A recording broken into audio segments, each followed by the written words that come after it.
What's the biggest farming mistake you've ever made? We're talking about farming mistakes and what you learned from it in this episode of The Granary. You ready for a conversation with some real farmers about real issues? And the best part, you're invited. So pour yourself a drink, grab a snack, most importantly, pull up a chair. Welcome to The Granary. Hey guys.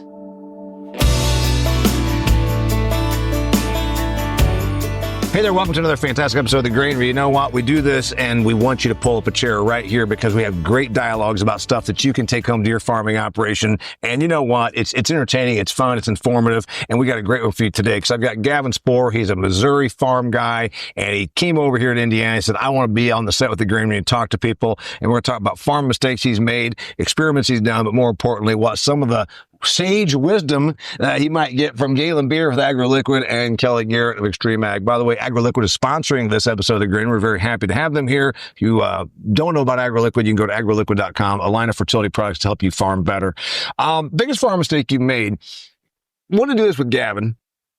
And Gavin, of course, did in a different episode, compared me to a high school Harry that walked around college with his FFA jacket. So anyway, this is my FFA jacket from 1986-87 when I was 9th in the nation, and there's the medal to prove it right there. I mean, you got to squint a little bit. It takes a little bit of a magnifying They glass. didn't make them very big back then, Damian.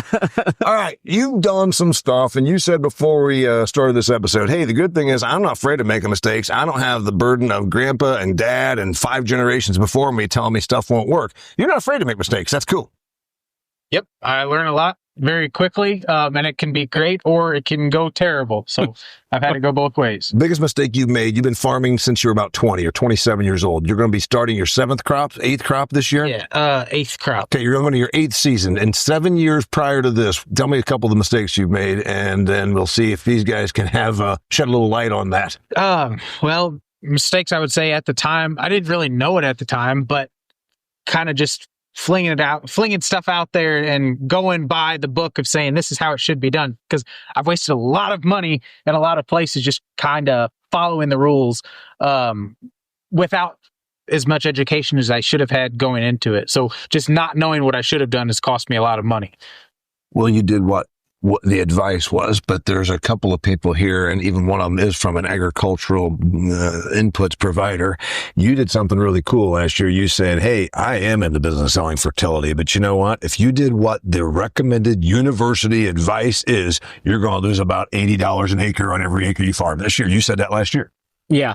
And it really hadn't changed a lot for this year either, Damian. And yeah, the thing is that it's easy to hit the easy button. Sometimes you get that soil test back and you're going to just put the whole works out there.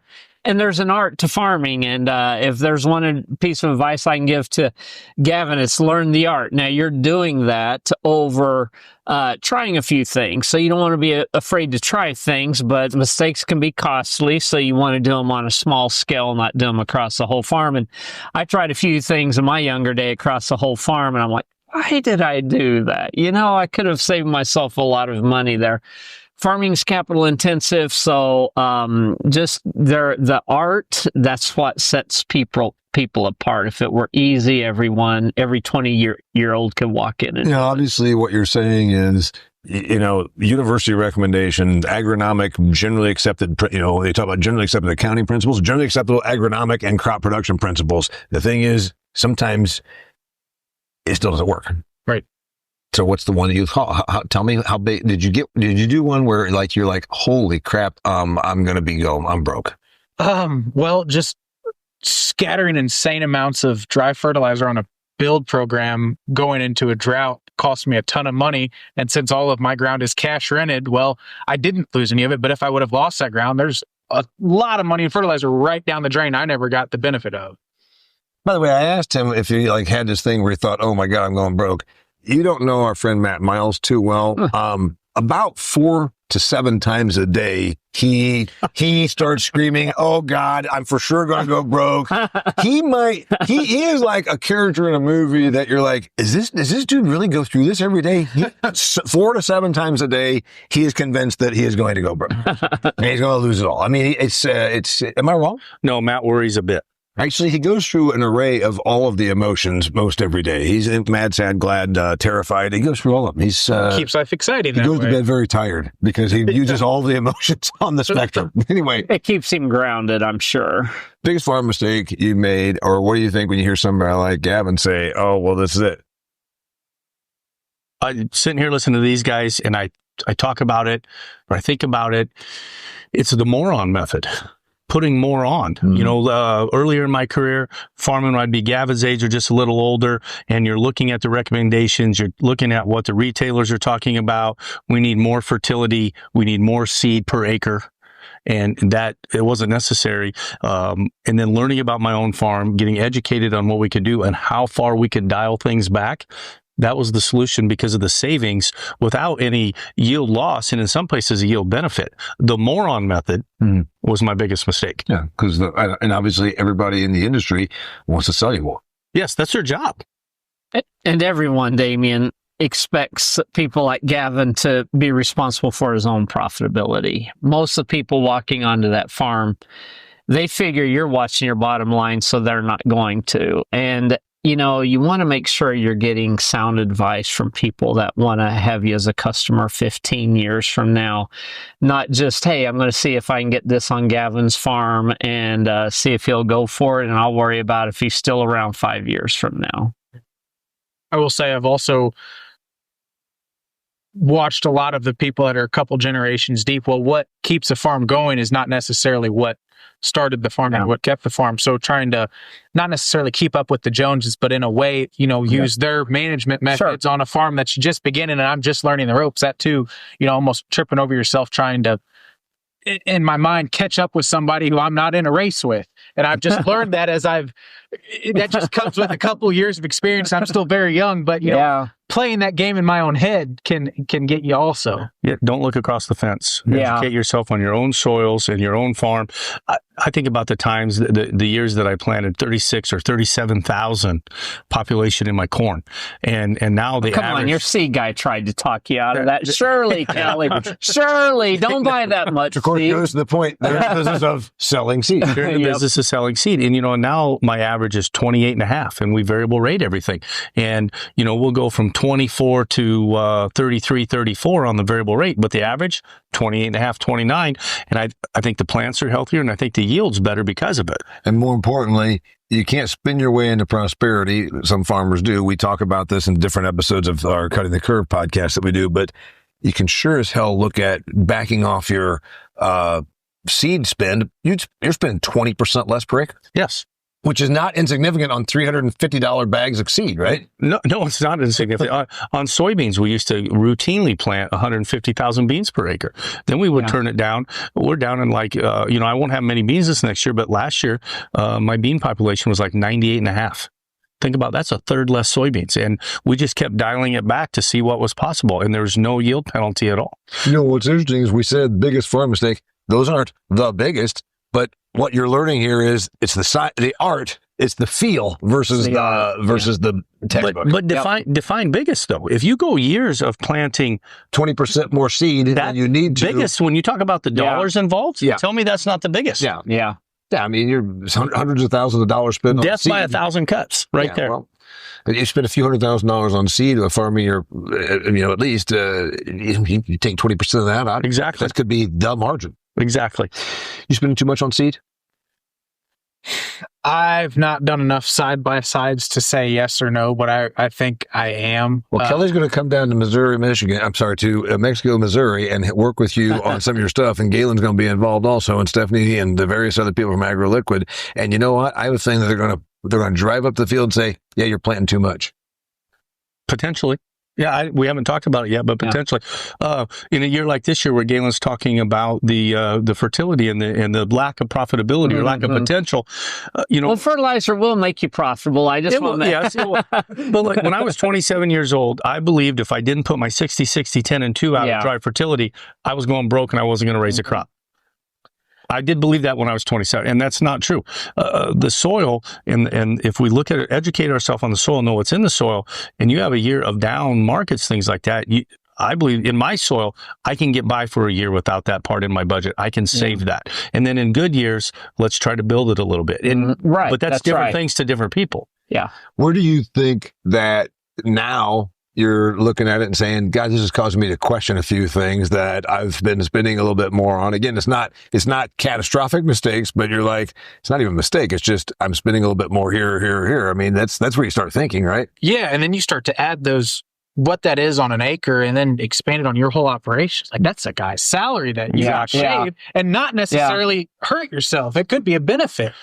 I used to say there isn't maybe one thing that we can do today to make $100,000, but there's 10 things we can do to make $10,000 each. And that it really adds up. I think it's important to point out the person watching this, Galynn's not just with AgroLiquid. He actually farms in Oklahoma, which is very difficult, I'm sure. I mean, I think they get super difficult. Farms in the not Panhandle. Iowa. He farms in the Panhandle. Pick the worst place. they get one year they got 6 inches of rain. Yeah. If it was a video game, he's on expert level. That's right. That's right. So here's an interesting one. You talk about how you look at things differently, you know, on an age comparison and years in the game. You've been in the farming game for a long time, 30 plus years. You've been in the farming game for a long time. And so here's Gavin, been in it for 7 years. I'm sure you're looking at it saying, yeah, man, it's not that I was doing anything glaringly wrong, but I just now have a little better feel for stuff. So that's where it's kind of like golf or whatever. I think it takes a lot of experience to get the feel. I think, you know, the hard lesson to learn a little bit in agriculture is the consistency game. I can tell you that in 2011, even though I wasn't involved in the family's farming operation at that time, the drought was so severe that you couldn't put enough water on a corn crop in that year. And so then you start letting that thought creep in every time you're making a decision, and you start trying to hedge your bet. The other thing is you always remember that banner year when you got everything you wanted when you needed it and you hit those high yields, and then you start thinking, well, I'll push that many chips on the table every year. And success really comes in that evaluation process of knowing where reality lies. What's the proper amount of investment to make? What can I realistically expect? And then does that replicate itself over time? We become emotional, and when it's dry, it's never going to rain again. And when it's good, it's never going to be bad again. Yeah. And we're wrong both times. We are. It is interesting because it's been shown that people hate losses twice as much as they enjoy a win. And so I can't remember that year that I told you everything went right, but I can sure tell you the year that everything went wrong. And again, it starts playing with your head. Yeah. Oh, I need to put this nutrient out here. Wait, no, I better not. It could be 2011 all over again. Well, that's 14 years removed, you know. It's easy to say you're supposed to have a short memory, you know, in anything, you know, sports, you know, you go out and get your ass knocked around in a wrestling match. Hey, you're supposed to forget about that. Well, I got 4 more matches today in this tournament, and I'm supposed to forget about that one. You know, well, that's neat to say. Financial losses, bad crops, bad business decisions. It's neat to say have a short memory and just forget about it. I can't.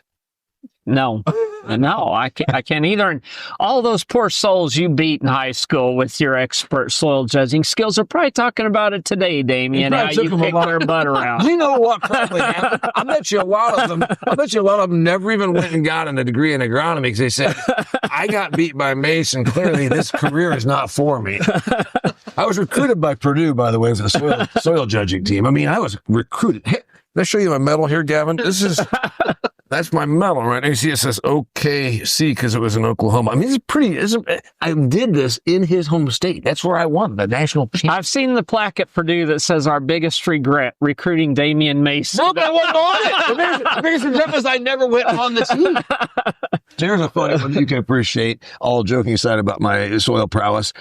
I lost money in an investment when I was in my late 20s. You know, I started making decent money in my comedy gig and I put it into this. And I remember it tanked, went $50,000. And I remember someone our age now telling me as a young guy, oh, well, you know what? If that $50,000 is all you ever lose in your investments, you'll be really well off. And I was thinking, well, I don't want to ever lose anything ever again, let alone this much. And you look back and realize, that person was a seasoned business person and said, Yep. yeah, if 50 grand's all you ever lose when you're out here trying to get ahead, consider yourself lucky. And that's unfortunately kind of what we're talking about in farming. I don't really like to call those losses. I like to call them tuition. Yeah, very expensive. I figure they're a way of learning, and so it's tuition, and it somehow softens the blow from just calling it an outright I feel like loss. I have a PhD then. So the point is, we're not in any way being callous. 50 grand's 50 grand. And there's been a lot of times in my business where I'm like, Lori, what's our accounts receivable? Oh, we owed 400. Get on the horn, $400. But you get to a certain point, you're like, yeah, well, we lost on that. And it's like you said, it's the best losses are the ones you pay for. Yeah, they are. But, and then you have to be careful not to always be protecting yourself from loss a little bit. And the other thing that I think, and Matt Miles made this point this last year in the lab we did on his place. I might point out Matt Miles did not win the lab on his own farm. He will not tire of hearing that. He might tire of hearing it, but he won't ever be done hearing it. That's right. But we'll tell it. He gave sage advice at the end because, I think you asked him, are you going to change, anything on your farm? He said, look, it's got my attention, but it's 1 year, one set of circumstances.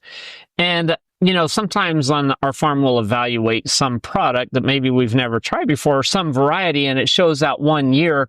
Next thing you know, we're like, well, let's take that to the whole farm, and you have to be patient with that. You can't, 1 year doesn't mean it should be grower standard practice. To Matt's credit, he said he hoped he didn't win because he wanted to learn something so he could do better. But then when he didn't win, it was hard on his pride a little bit, as it would have been hard on mine. But Matt had the right attitude. If I win, that means I don't have any room for improvement. So that's right. So the response is, because he's so bothered by it, now they're going to do a soybean yield competition at his farm, and Matt's competing in that one. And so the other XtremeAg guys, because Matt's really bothered by this. And I say that I can't make soybeans profitable. So I'm going to raise corn and cattle, and Chad and Temple and Matt are going to come up there and we're going to raise beans. And it's going to be hard on my ego, but I hope I don't win. Because if I can learn how to make them profitable and learn how to improve, and those three are great soybean farmers, so it will be interesting. Gavin, I'm not joking. Matt, on that day, the myriad of emotions that he went through, he saw them all that day. Every single one of them. Multiple times. So every color of the rainbow. So are you afraid of making mistakes more now than you were your first couple of years? I think I am, mostly because when I first started, I didn't know that stovetop was hot. Now I've done just enough experimenting that I know it burns. That now I think about it more than when I first started. That's a great analogy. You can see where you get older and you become more protective of. Like, hey man, I tell you what, man, I've been stung. I've been stung enough. I don't want to get hit in the face again. Yeah. Yep. Yeah. When I first started, I was game for everything, and now I've tried just enough things that I can see myself mentally shutting some doors off when I know I shouldn't do that, and I should always keep experimenting on certain things. But I've almost convinced myself that this won't work here. And I hated when I was younger, and I would see that in older guys, and I realized I'm doing it now. Yeah. And imagine going down the road another 20 years and you start doing that, and it's not where you should be. You should always be open to new ideas, obviously. It's just there's sometimes you're like, hey man, I've got enough experience that I know this. And always be open to new ideas, but try not to make the same mistake twice. Yeah. I mean, that the stove burns and it hurts. And, I've walked on guys' farms before, and if you even say liquid fertilizer, nope. That stove burned me, and I will go back to my dry program. And I mean, I get where it's easy to, a bad memory like that can kind of start dominating your decision making, but at the same time, it can cause you to not make good decisions as well. So you have to have a bit of a goldfish memory at times so that those things don't linger too long. Well, like you said, it becomes almost a handicap. Yeah. Then you're just, then you're never going to embrace, anything. Just because somebody had a bad experience with liquid fertilizer, it doesn't mean all liquid fertilizer programs or products are the same. And so you can't have that mentality. You shouldn't have that mentality. What are you prepared to, $50,000? You're prepared to lose $50,000 this year on a Well, looking at the markets, I don't know if a young guy can afford to lose $50,000. That's the scary thing is like, you could do so much more experimenting when you could afford to really screw up. But right now, like, man, you can't afford that. And you shouldn't, but you have to keep propelling forward and doing those experiments. Otherwise, you're leaving money on the table by not trying it. Yeah. Maybe just keep the scale in mind, a little bit. But yeah, $8 corn. $8 you can pay a tuition to an Ivy League school, and in $4.50 corn you can barely afford to homeschool. So you just have to kind of keep those lessons in mind. But I think you're, just listen to some of the things you've tried and some of the experiences you've had. It feels like you're striking a good balance. Just, you always, I think Kelly is where he is on his nitrogen use rates and things like that, because he just always you probably went too far one way at one time. Well, you have to go too far to find the limit. Yeah. And then you got to dial it back. So we actually need to go around the room more and say, okay, can you give me another big farm mistake before we, close out this episode? I think that we can all say Galynn's. The biggest farm mistake he made was starting farming in Galynn, Oklahoma. I mean, if you're going to... Can I put that on any of my ancestors, or is it all on me, Damian? So biggest mistake was, because I said that, by the way, all joking, I called my brother years ago. I did a speaking engagement for the California Almond Alliance. He called me and said, what's going on? I said, I'm in California. I said, you know what mistake we made? We were born into a very labor-intensive shoestring budget dairy operation in northeastern Indiana. Why couldn't we have been born into agriculture and an almond production thing I said, sunny, it's nice. You don't have, you don't have to show up and milk the almond tree twice a day. I mean, why couldn't we have done this? So I got the same thing on where I was born into. You got a couple mistakes you've made just in the last couple of years. You're like, oh man. I don't view even stuff that I screwed up on. I don't view them as mistakes. I look at lessons, like they're lessons, and the little victories, the stuff I tried. It's something I didn't do this year, and I did in 2023 was 15-inch corn, and I really liked 15-inch corn. Now I didn't do it in 2024 just because my operation's so spread out. If we got in a situation where I'd have a neighbor help me finish harvest, right. There's no one else with 15-inch corn hit around, but agronomically, I really liked 15-inch corn. And yields were terrible in 2023, but it just seemed to hold on longer. Those plants were further apart. We got a thin Missouri corn. So your answer to horrible corn is I'm doing that again. Yeah, I would really like to try. You spaced out the plants. You shaded the soil. I'm convinced that was my best thing. The beef yard people, we're losing $140 a head. So what do you do? Get more head. Yeah, that's right. It'll turn around. Yeah, I'm turning $1 billion into $1 million. All right, Kelly, you've done 15-inch corn. Speaking of mistakes, you're not as sold on it as Mr. Gavin. It didn't work out for us, but he's further south in a different environment. We did it. We got a 15-inch head, and my oldest son, Connor, we call him Vern. Vern's just a couple years younger than you. We were so excited about it. And Vern talked about making the box bigger around the corn because we're spacing out the plants, and this is going to be awesome. Mm-hmm. And holy smokes, it wasn't good for us. And we won't do it again. We tried it on 80 acres, and it took a long time to harvest, and the yield was a huge penalty to our 30-inch corn. Doesn't mean it won't, you're how many miles? You're 250 miles south, though, in different soil. It might be better for you. Yeah. But that's why you need to try. And I say, don't look across the fence. Yeah. I've always heard the further north you go, the more advantageous narrow rows is. No, we thought so. I liked it too. I could get away, since we're so spread out and pretty thin crew, one herbicide pass because it shaded so much earlier. So even if the yield was identical, there was so many advantages in the springtime because we could just one pass and be done. One sprayer pass is considerable. 15-inch corn for me. It was so hard to combine for us that we argued over who had to run the combine. Oh, geez. Vern loves to run the combine. He's like, boy, Dad, you can get in there if you want.